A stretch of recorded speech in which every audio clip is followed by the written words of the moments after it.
Hello, everyone. Welcome to Cave of the Cross Apologetics. I'm Patrick. And I'm Tony.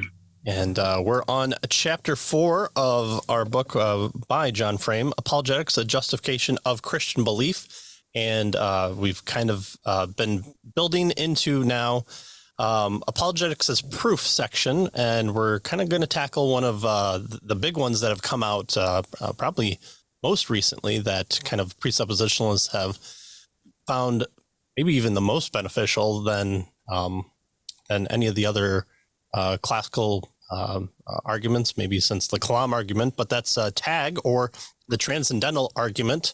And so, if you want to be cool, you say tag. And the people in the know are in the know. Yeah. So we're going to say tag. Yeah. Because we want to be cool. Right. Yeah. And also, when you're writing those dissertations, it really helps to put those in there. So Apologetics as Proof. We're talking about the Transcendental Argument in chapter 4 here. And and people should be aware that this is probably when people think of presuppositional apologetics, this is the argument that they think about. Yeah. So it is extremely important. Now, Frame is a presuppositionalist, right? But it's interesting what he's going to do here in this chapter with regard to this particular argument. He's going to kind of be real, soft in terms of the acceptance of this argument, right? He's gonna say, yes, I agree with it, but it has various problems. Mm-hmm. And so, he's being an honest and straightforward philosopher and theologian as he deals with this. So this is rather refreshing. To see him as he works through these various issues that he's going to find with this argument. Yeah. And this is exactly kind of the reason why he's writing the book is because and why those who kind of start a movement want people to write and critique them because that's where the movement grows. That's where it gets its teeth. That's where it finds, where the outside edges are and tries to soften them and expand it. With VanTil of who he was writing to and how he was writing, some things got left in the dust, not for reasons that were on purpose, but men only live a certain amount of time and then they die. And so, you have Bonson that continues on and then, once he died, we have all the predecessors of those who have come after him. And so Frame, I think you're right, does a good job. And we've seen in our interview, we had to touch on a little bit with Dr. Anderson. He loves the tag. He's developed tag a lot as well. So he would even take probably a good understanding from Frame here as well, just to get kind of two giants of now talking about it. So I'll include a link to the tag portion of our interview with Dr. Anderson. That's a good idea. He is one of the endorsers of this book, by the way. I wouldn't doubt it. Yeah, on the back there, John Frame's Apologetics to the Glory of God brought about a paradigm shift, he says, in my understanding not only of apologetics, but of all other intellectual endeavors as a Christian. Wow, so that's pretty high praise, right? Yeah. Ever since then, he says, it has been the first book I recommend to those looking for an introduction to Christian apologetics. So that's Dr. Anderson there from Reformed Theological Seminary. So, perfect. Yeah. He definitely endorses Frame's book here, right? Although, there's some nuances in terms of how they approach things, but rather interesting. Yeah. All right. So he talks about here in chapter 4. In this chapter, we will spend some time discussing the transcendental argument for the existence of God, or again, as we're shortening it, tag. And it's a form of argumentation that has become something of the kind of bread and butter of the presuppositionalists. This is what we're known for. This is what we're positing. And kind of from here, we derive all our kind of sub-arguments. So Cornelius VanTil understood the need to set forth the truth without compromise to require a special kind of argumentation, which he called presuppositional and sometimes transcendental. So sometimes if you hear kind of people in the philosophical world in the Christian philosophical world use transcendental. That's kind of they're pointing their flag up for presuppositionalism. And to be fair, too, transcendental doesn't just pop out of Cornelius VanTil. This is a concept within philosophy as well. As we'll see in just a moment. Well respected by those in the philosophical departments as well as being a kind of a Titan argument as well. And so we'll see what it's like when Christians turn it over for the glory of God. So we will discuss tag in terms of its background, presenting the contours of the argument in broad outline, and by raising some questions. And this will be a multi-part, probably a multi-part chapter discussion. So we'll kind of go as slow as we need to, and we'll get some episodes out of this chapter for sure. Yeah, good. So the first thing that frame does is give us some background with regard to the history of this particular kind of argumentation, right? He says the term transcendental became a major philosophical concept first in the writings of the highly influential thinker Immanuel Kant, right? So Kant was an Enlightenment philosopher. He lived 1724 to 1804. Extremely influential in the history of philosophy and ideas, right? Kant came to to advocate the transcendental argument as a new means of grounding the certainty of mathematics, science, and philosophy. Right. So this argument was important for Kant. His method does not try to prove, and this is a basic idea here, it doesn't try to prove that genuine knowledge is possible. Well, wait a minute. I thought that's what it was all about, trying to prove something. No, it rather presupposes that genuine knowledge is possible. If not, Kant would argue, there is no point to any discussion or inquiry. So if we can't have it, then why in the world are we talking about it? And so Kant wants to assume or presuppose that knowledge is possible. And then he asks various questions with regards to that presupposition. Right. So we want to talk about, well, how do we know things? And in order to know how we know things, we have to assume that we know things. And so, or that we can know them. We can know them. Right. Yeah. And even not knowing things, we know that we can't know them, which is a form of knowledge. So again, Kant here is wrestling with that idea of, well, okay, how do we get a starting point? How do we get our feet underneath us? And he just says, well, we kind of have to assume it. So given that knowledge is possible, said Kant, we should ask, what are the conditions that make knowledge possible? So, okay, here he's saying we have a ability to know. So how is that possible? What must the world, the mind, the human thought, all these things that commingle all together, so the outside and the inside. So, knowledge is an internal mechanism, but also without an outside world, the inside mind, doesn't have anything to relate that to. I see a bird flying, so I assume, there's things like air or a medium for it to exist in, or the bird itself, or my eyes. So, it's the how far back can I go before I'm just that brain in the vat there. So what must the world, the mind, and human thought be like if human knowledge is to be possible? And Kant said here that the transcendental method then goes ahead to ask what the necessary conditions of human knowledge are.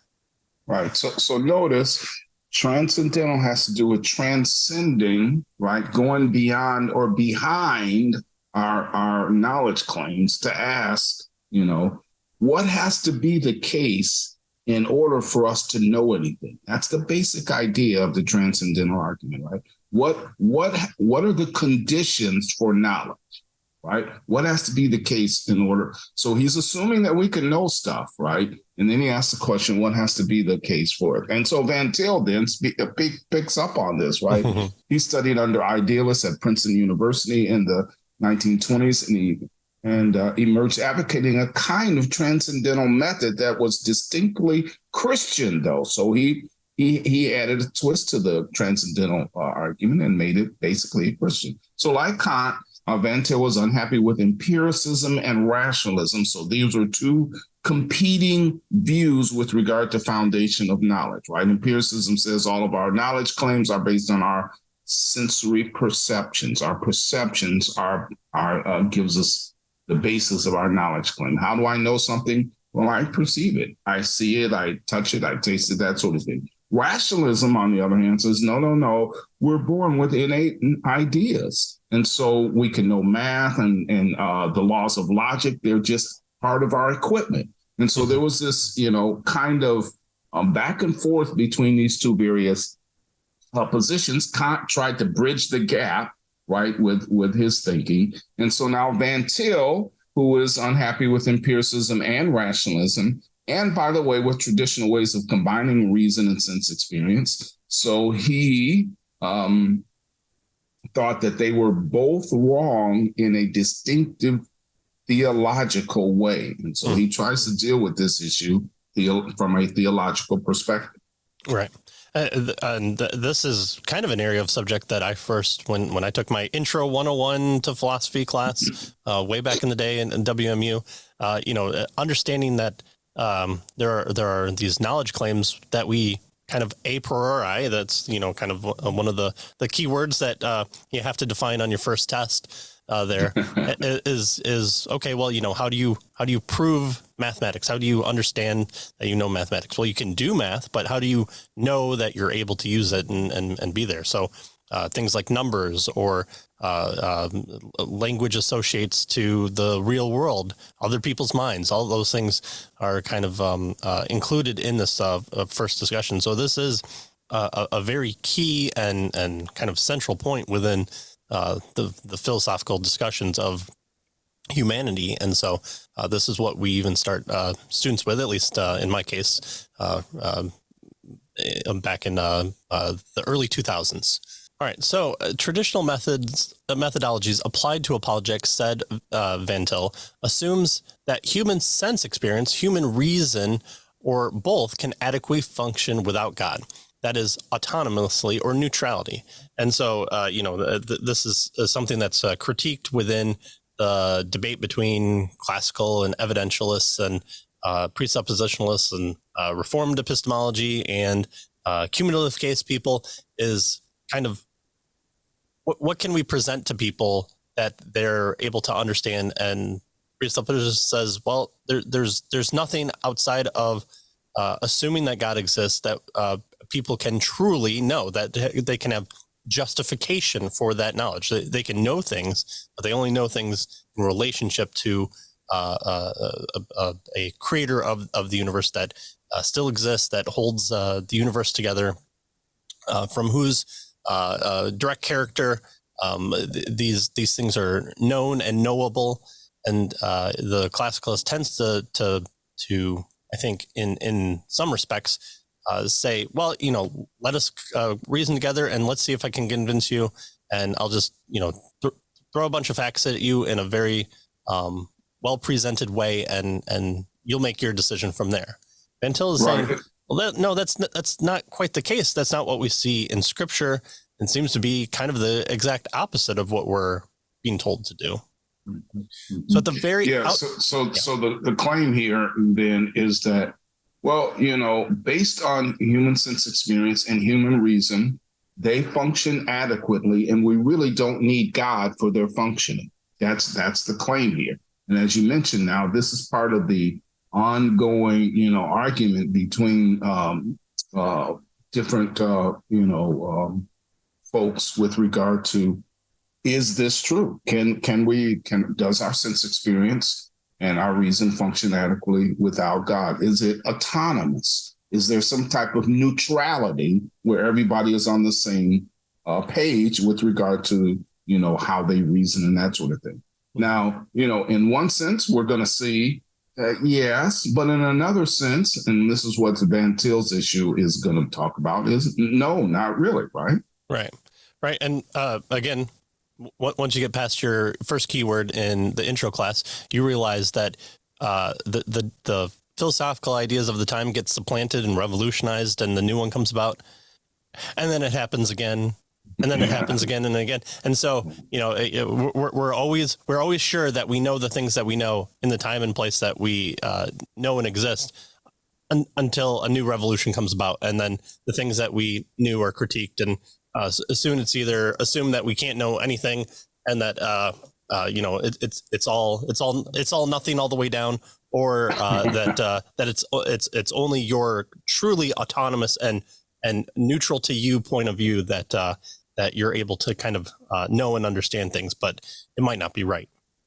Now we have kind of this new revolution of, oh no, it's what a certain political movement says is right, and so it's treading on the fact of objectivity that was assumed and understood in the old system, and now it's just saying, well, now we're not taking a postmodern view, we're taking a kind of a post-ethical view where dictation of the ethical knowledge base is just assumed, and to be against that is to be hateful, and so that's where we derive our meaning from, is for you not to be hateful and to conform. But whatever amorphous blob out there is making those determinations, that's where we should be questioning where they're getting their basis from.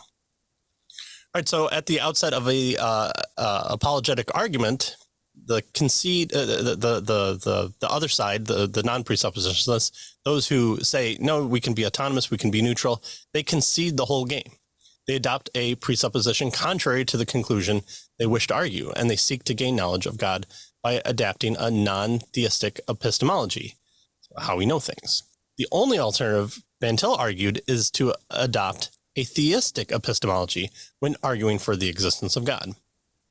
Again, starting with that level of God exists and we know him and can know him, and from there, that's how we know things, instead of the other way of, well, okay, you reason up from you, and then see if you can reach a conclusion of God, and how much effort you put into it is dependent upon you.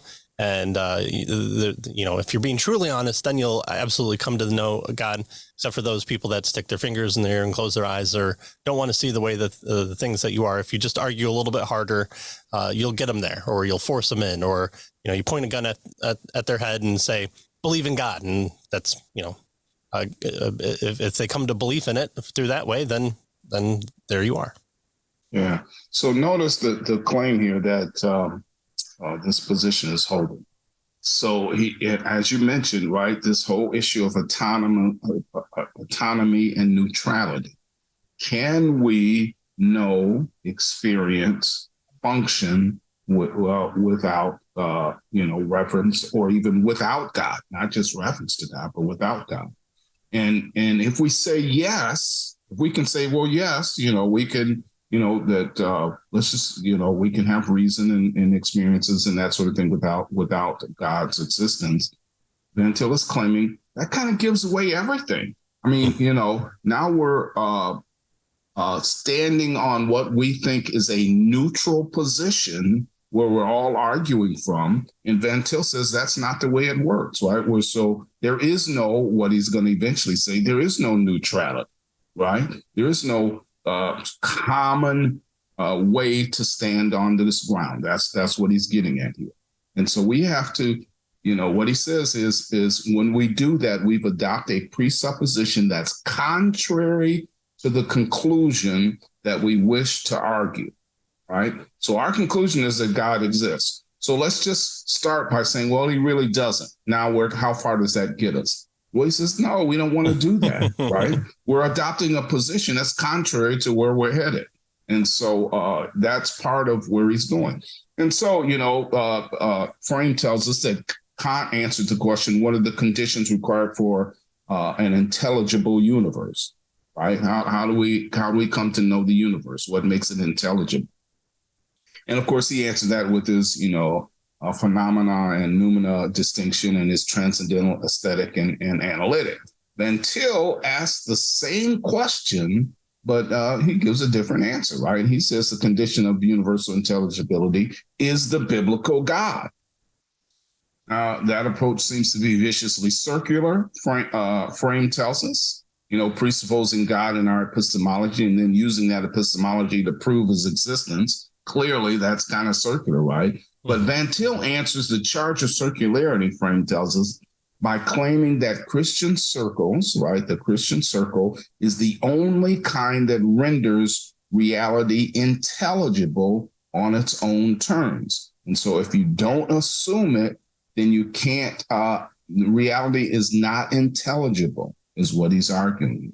We can't have knowledge if we don't have this basic assumption. So what's the basis? What allows us to have knowledge? What's the preconditions for intelligibility is the way to put it, right? Well, God, the existence of God. God gives us those preconditions that we need in order for us to have knowledge at all. So that's where this transcendental argument is coming from, and that's the basic idea of it. Right. Isn't it Zeno's paradox of you can never get where you are because you're always taking half and you have an infinite regress? Well, this is like asking, well, okay, what's the makeup of an atom? Well, an atom is electrons, neutrons, protons. Okay, what makes a proton? Well, there's quarks and all these other things. And then it's just asking that question kind of all the way down and never assuming that there is a basic building block that can't be divided anymore. That is the thing that makes up all reality, or we just have continued on forever and everything is infinite and we can never get to where we're at because we're always traversing a series of infinites, which isn't possible because look, I've finished a sentence, period. So, I've ended the universe by ending the sentence with a period. And so here, VanTil is saying, no, while it seems viciously circular, when you ask for an ultimate standard and we give you one, you can't say, well, who made God? Well, no, that's the starting point for all existence is God. And so to ask, well, who created God? You're asking for a series of infinite regresses for infinite, but we're at a place where we're an individual. And so how can we be an individual? Always ask the next question. Well, who created God? Well, who created God? Right. And so forth. Right. Yeah. Panspermia, aliens dropped us off here and that's how we were made. Oh, well, phew, I'm glad we know who God is. God is the aliens. Except who made the aliens? Well, there was a vastly intelligent of the intelligence that created it. So it's like, well, okay, then you just do that again for infinite. And again, you can never get to where you're at because infinity has to happen in order for you to get to this point. But again, I've ended the sentence. So we need an initial starting point. And when we give you one, you can't be too mad at us. You can disagree with us as that's the ultimate starting point. But we're trying to say that God is the ultimate starting point. And here are the reasons why it has to be the case. And we get that through theory of knowledge, through the epistemology, through ethics and science and creation itself. And so that's what Tag is arguing here, is that God is the first, the be all end all, and from there we can know things. That's what he's going to outline. So Tag in an outline, the principle was not only a fact, but an argument for the existence of God. Without God, there is no meaning, truth, rationality, etc. Therefore, God exists. To VanTil, this was the only legitimate proof of God's existence. A proof with any lesser conclusion, VanTil argued, makes God something less than he is. Well, he's the ultimate being. He's the Lord of all.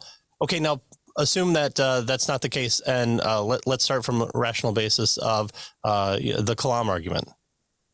But I thought he was Lord of all. Don't you believe that? Oh, I definitely believe he is Lord of all, and he can tell me to do whatever he desires. That's not in conflict with his character. Well, okay, he tells you to be to make him Lord of all, and you just didn't do that. So, do you honestly believe that? That's what the critique of that point of view should be. Is, well, do you believe that Jesus is Lord? Yes. Only of certain things? Well, if the answer is yes, then again, it makes him a different God than what's in the Bible. And so, we can call that deism of some variety. Or we're being inconsistent when we start with the argumentation of assumed neutrality. So a proof with any lesser conclusion then makes God something less than he is. And we should not use arguments, he said, that prove that God is, for example, merely a first cause of an intelligent designer or a moral legislator. Again, why is murder deemed wrong? Well, because God on a Tuesday had a burrito and it disagreed with him, and he said, "I don't want murder to be the thing that people do." Or he's saying, "Well, here are the rules that are in place that I have to play the cards by, and I'm dealing them out. And while I deal them out, you should murder, or else you lose the game." Well, okay, then who made those rules? And again, we get to back to the infinite regress, but God has spoken. He's ended a sentence with a period, and therefore we are in existence. And so, unless if you're going to assume whoever the creator of the rules of poker is God, then we have to find the source of that moral legislation in the character and the person of God. Right. And so, Frame says, so, if someone asks Kant what the conditions are that make knowledge possible, he says the answer must, first of all, be the existence of God, the God of Scripture, right? That's kind of the presupposition that we need in order to make knowledge possible. Even when he tells us someone argues against Christian theism, VanTil said, in order to argue against it, he has to presuppose it, right? Or he has to presuppose that, notice, that rational argument is possible and that truth can be conveyed through language. So we have to assume that reason and rational argument is possible, and we have to assume that truth can be conveyed through language in order to argue against theism. And yet he's suggesting here that there is no good justification for these things, right? And so they're without foundation. And so he's arguing God has to be the foundation for these things. Mm-hmm. And so that's basically the idea of tag here. And now what Frame is going to do is kind of give us tag in a nutshell next, I think is where he's going with. Yeah. Yeah. And we did see kind of this call to action to be better atheists from Scott Christensen, from Mitch Stokes in How to Be an Atheist, where he calls atheists to actually be better skeptics right? of God, and stop treading on our property. Or even rights. Be better skeptics of their own arguments, their own positions. Exactly. Exactly. Be skeptical of all things. Well, okay, how about that? Well, no. You can't question me. I'm the leader here. Or I used a quote recently in the class that I take with that I gave to high school students, where I talked about how when you reach a point in nihilism where you assume all is hopeless, well, just take a bunch of drugs. One of them will eventually work. And you had just a lot of good quotes that I've highlighted that I knew exactly where to find that one. So, all right. So what's tag in this nutshell? Well, let's crack it open. The exposition of tag would be something like this: God must exist if there is to be any meaning to the world. In a biblical worldview, God is the basis for all reality and therefore for all rationality, truth, goodness, beauty, etc. Unless God exists, there is no reason to assume the possibility of meaningful communication. This claim can be further conjugated into specific arguments about 1, logic, 2, the uniformity of nature, and 3, the moral standards, which shouldn't be anything new for those who have watched or listened to our show before. These are tend to be the three that we kind of focus on as well. So unless God exists, there is no reason to assume the validity of logic, the uniformity of nature, or the obligatoriness of moral standards. Unless if you want to say that they don't exist, by saying they don't exist, you're assuming they do exist because you're going to argue for them not existing. Yeah. Which is a logical argument. There's uniformity to them always not existing. And we should argue that they don't exist is correct because it's the moral way to take things. So good. Yeah. So what Frame now is going to do is kind of walk us through each one of these areas from the tag perspective and show us how tag works through these particular areas, right? In other words, some of the more specific claims of TAG, the Transcendental Argument. So let's start with logic demands the existence of God.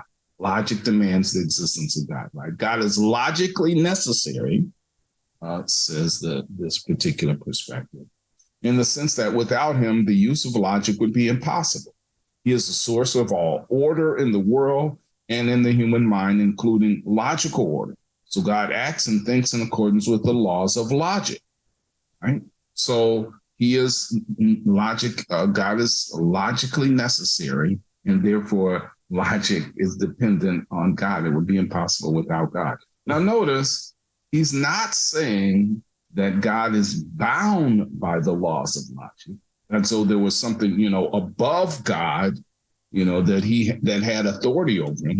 That's not what he's saying. Mm-hmm, right. He's saying the laws of logic and rationality are simply the attributes of who God is, his nature. And the logical structure of the world and the human mind is based on the fact that God is rational. So the creator is rational. That's who and what he is, right? And so what he created is based on the fact that he's rational and that he has wisdom and is reflected in creation. So God's existence is necessary to the very existence of logic. For God is the very source of logical truth. So that's the implications of the tag argument with regard to the notion of logic. Right. So we're born into this world. We look around ourselves after we've gotten some clothes, some knowledge in our heads, some food in our bellies, and we go, I want to be here and also over there at the same time. I can't do it. God doesn't stand in a universe prime and do the same thing. He doesn't say, I wish to be over here and here at the same time. Oh, darn, I can't do it, because there's some outside force acting upon him that doesn't make that necessary. From his own character, he does not want to be split up, because he is the ultimate being who exists and has existed. And again, from his own thoughts, he orders the universe. It's one of the reasons why in the time and place that we're in these days, we have kind of faux philosophies trying to supplant it, and by denying these objective truths, at some point you can only run a counterfeit for so long before you have to pay the real bill and ultimately wind up bankrupt. And so that's what we're seeing. We're seeing a world that is denying a logical creator who orders the universe according to his character, and they're saying, no, we're in rebellion to that. And this isn't the first time it's happened. And each time the system gets overturned and upended, because there are things like objective truths and laws of logic and ethical truths within the universe that are the exposition of God's character. And so that's what we are seeing here. Exactly. So, for instance, taking that up, I can't say that this is computer and this same thing is not a computer in the same sense at the same time. Right. Well, why not? Well, because it violates, the law of non-contradiction. Well, why is the law of non-contradiction true? Well, because it works. Why? Well, it just does. Well, where did it come from? Well, it just exists. Does it come from our brains? They if they're working right, they will follow it. But sometimes they don't work right, and so they don't follow it. So if it's just dependent on our brains, we're in trouble, right? And so the tag argument says, no, we have to have a foundation, an explanation for those things, and we can't just say it's a brute fact, right? Because that's not a good reason for something, right? Is the idea. Now, you might say, well, you're saying the existence of God is a brute fact. Well, yes, but again, the question is, you have to stop somewhere. If you stop with the thing itself, then you really haven't explained it. Now, we can stop with God because we can say that it's part of who God is. He's the creator. It's part of his nature. We can't say that logic is part of its own nature, right? Because it doesn't work that way. Or part of us because we fail. Right. Now we can say it's part of the universe, right? But then we're still at the same question: where is that coming from? So what Tag tries to do here is suggest that there are some assumptions that need to be made with regard to God's existence in order for logic and reason to be intelligible and to exist. And without God, says this argument, they don't exist, right? That there's no foundation for that. We don't have good reason. We don't have a good reason for their existence. So the transcendental argument is trying to get us back to foundations. And again, it's the question, what has to be the case in order for, in this instance, logic to be the case? Right, exactly. And the answer he's suggesting is God has to exist. That's the basic idea. Right. So it's not just logic, but also ethics. Ethics demands also the existence of God. And ethical behavior and standards do not merely demand the belief in God, but presuppose his existence. All non-Christian ethical systems of thought are fraught with problems that disqualify them from consideration as a code of ethical conduct. This is one of the and what I was going to say, in the book, he gives us several examples of this, right? We don't have the time to get into this. This is not just an empty statement. He gives us examples of this. Right. And Dr. Anderson says this is one of his favorite forks that he takes for it. You would think, oh, okay, well, this big name philosopher, he's going to take the laws of logic or maybe the scientific necessity. But no, he says the moral consideration, the ethical demands that demand that God exists is the one that hits people the most, because you can always say, well, why is that the case? Why do you say, and like all good arguments, it always goes back to Nazism, but why was Hitler wrong? Why were what the Nazis did bad? Well, because it violated the ethics of the time and place. Well, okay, but what about the time and place of Germany in that time? Well, just certain people didn't like it. So, this was the critique that I have of Stein in his debate with Bonson was, well, okay, just draw the circle out bigger and encompass the whole universe. Why did you draw a circle around, the Northern European powers of the time to say, oh, this is ethical because there are more nations that looked down upon Germany at the time? Well, just draw it out and say that there exists a meta ethic within the universe. Why can't you do that? Or why do you stop at the continent? Why not go to the country and say, oh no, it was perfectly ethical for them. It was perfectly fine, and we can't say anything about it. But here, the moral standards can be obligatory only if their source is a person who deserves absolute obedience and reveals his will to human beings. We have to know them. How do we know them? By God's revelation, both in general revelation. Romans 2, even the heathens out there, they order their system through ethical means and they hold themselves accountable to an objective standard or a standard, and they even violate those things. Okay, so God reveals to us an ultimate standard within specific revelation through his word. And one of our objectives is to tell others about how to live the best ethical life possible, and that's through the Christian worldview. Yeah, exactly. And notice, morality is just like logic. It works the same way, right? Morality is first based on God's nature, not just what his commands are, but who he is, right? Not some arbitrary fiat, right? Nor some principle that's even independent of God, right? God could not will that cruelty is good, for cruelty, notice, is not good, right? It is incompatible with who God is, with his nature. And so, again, when people argue about the divine command theory, well, that's not a Christian concept with regard to the source of morality, right? And morality doesn't come because of what God commands.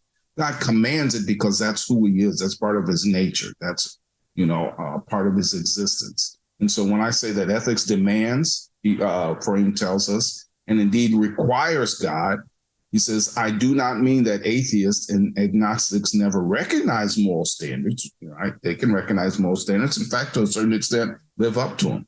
But he says his contention is that an atheist or agnostic is not able to give an adequate reason for believing in absolute moral principles, right? They say, well, because pleasure, we have to make, the greatest pleasure has to, well, why? Why is that the greatest good? Why does that allow for, well, maybe it's human flourishing. Well, why is it just based on humans? Why can't it be based on any other kind of, ants, whatever, right? Yeah. Or altruism. Yeah. And so his point is, there's not an adequate reason for believing an absolute moral principle outside of those moral principles being grounded in the nature of God. And so this issue, again, gets us back to that grounding problem, right? What grounds logic? What grounds ethics and morality? And the tag argument is saying that the nature of God grounds these things. Right. Again, not arbitrary, not based on some other principles, not by fiat. So, even there, the best Christian is against the Federal Reserve System because we're against fiat currency. All right. And so the third fork, the prong of the fork, that's the terminology I want to use, is the fact that science also demands the existence of God. Here, God has ordained a basic uniformity to nature. These regularities in the natural world are what scientists seek to describe with formulas and theories. We're going to go out there and we're going to codify things and we're going to say, here's how we land a spaceship on an asteroid. Well, the asteroid has to be traveling at a certain point. Well, we assume it's always an asteroid. We assume a constant speed unless acted upon an outside force or it comes in contact with another body or gravitational force, and we're able to land spaceships on asteroids. Well, how is that possible if we're going to just assume that this world is in chaos and everything changes and the only thing constant is change? Well, those formulas, those big G's over small G's and M2s, MX plus B squared, all those ideas come about because there's an assumption of a codifiable, regular description of the universe that will, for all intents and purposes, hold and be consistent so that we can do these things and call them out with these expressions that we use in our that we call laws, right? Right, exactly. So the so-called scientific method assumed the general regularity and repeatability of an experimental process to validate a given hypothesis. That's one of the reasons why, peer-reviewed articles are the best articles. Well, why? Because you do them and then this other person does them, because you're using an understanding that there is a repeatability because these laws hold and can be generated again and again. So unless we assume predictability and regularity in nature, it is impossible for experimental science to conduct its work. So, people want to say, well, do you have an article on that that's been peer reviewed that God exists? Well, you're just assuming that there is a repeatability to the universe. And can you show me why that would be the case? Where if I gave you the toenail of God, that you could produce the same result that says, oh, yes, here indeed is the existence of God, because I have also tested the toenail. Yeah. So you could ask them the same question. Could you give me an argument of why the laws of nature, always are consistent? Right. Well, the uniformity of nature. Well, yes, but you're just saying the same thing, right? Right. And so what Frame tells us here is theologically, these natural regularities that we call laws, right? These natural regularities in the natural world are expressions, notice, of God's covenant with Noah to keep the seasons regular, for instance, right? So in Genesis 8:22, he says, while the earth remains, he's going, all the seasons and the day and the night will continue to be the same.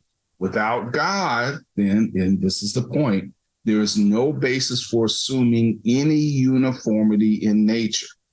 Things change all the time. And so the next time that I drop, my pencil here, who knows what might happen, right? Mm-hmm. Now we think we know, but again, this is a problem of induction. So folks are familiar with that. Hume brought it to light, right? That it's basically a circular argument to say that I know next time that it's going to fall when I drop the pencil, because it's based on, what happened the last time. And I'm assuming that the future will be like the past. And if I'm an empiricist, there's no basis for that, because if I only based on my experience, memories and that sort of thing, then, I haven't experienced the future yet. So how do I know that? And so his point is, just like with these other areas, the uniformity of nature is based on God. Without God, there's no basis for assuming any uniformity. And without this uniformity, he says, obviously we could have no assurance that, for instance, antitoxins used today will tomorrow not poison us, right? Or whatever, right? Because again, change happens all the time. And so why do I assume that this time is going to be any different? Well, it's just based on some type of circular argument. And so the point here is that he is trying to ground this. So notice the same grounding that we've been talking about. He's trying to ground the uniformity of nature with regard to the existence of God. So just like logic is grounded in the existence of God, and ethics is grounded in the existence of God, scientific claims with regard to how nature works has to be grounded, according to the tag argument, the transcendental argument, in the existence of God. And that's the point he's trying to make. That's what the tag argument makes. So if we just start an argument, says the tagger, with reason just existing, and then we go from there. Well, wait a minute. He's saying you're giving away too much, right? Where'd reason come from? Why are you able to use reason? How do you justify that? Or if we just start the argument by saying, well, moral, principles exist. Well, really, where do they come from? What's the basis of them? How do you justify that, right? Well, if we start the argument saying, well, this is what, scientific laws, well, where do they come from and why do they work? And how do you justify that? And so he's suggesting that we need to go back a step and not allow the unbeliever or the person who is arguing against the existence of God to use those things that they have no good grounding for, no good justification for. And the tag argument tries to, over and over again, try to make that point. You need the grounding. You need what we just said, preconditions in order for these things to be intelligible. And the precondition for logic to be intelligible, that is for us to have it grounded and understand it and that sort of thing, and ethics and the laws of nature, is the existence of God, says the transcendental argument. Right. And as we close here for this episode, it's not enough to say these things. Well, what's the precondition of intelligibility? These are perfect opportunities. And for those who aren't as philosophically minded, that's like, well, all right, tag's interesting and good, and I see the importance of it. But, how do I do it without getting into Humean, Kantian theory and stuff like that? These are the perfect prongs on the fork to open up God's word and show people why God is consistent and why he's, the only source of truth. He does that within his word too. Again, like here of the Genesis 8 promise to while the earth remains to keep the season regular. We have a basis for that we can point to. We're saying God reveals it to us. Show them God's revelation. And that's why I think we started this book by saying one of the things you have to know is your word. And that's from Genesis to Revelation. Oh, darn. Now we have to read God's actual revelation to us in all its form. So this is a way that we can have practical application too, with just the normal people that we're working with or riding the bus with or interacting with in our families. This doesn't have to, we don't have to always take it to the Oedipus of the towers of academia and argue with the super smart people. This is a VanTilian approach where we can bring it down to people and explain it to them on their level. Well, why do you say things are true? Or, you work a machine press. Why is it that you expect to program the computer to stamp out the machine tool in this way, and you get that machine tool every single time? Well, the computer does it. Well, how do you know that the code of the computer will remain consistent? Well, I don't know. That's just how it's programmed. Okay, now there's an ample opportunity for you to derive an example to our understanding of the universe from Kant from that. So all these avenues are opened up to us when we kind of understand this. We're saying, let's get above where we're at and look and see why it is the case that the things are the case. So that's what we're doing here with Cat Tag. All right, long episode. Probably join us next time as we get halfway through the rest of the chapter, and then we'll see where we go from there. So thanks for joining us, and we'll see you next time. See you next time.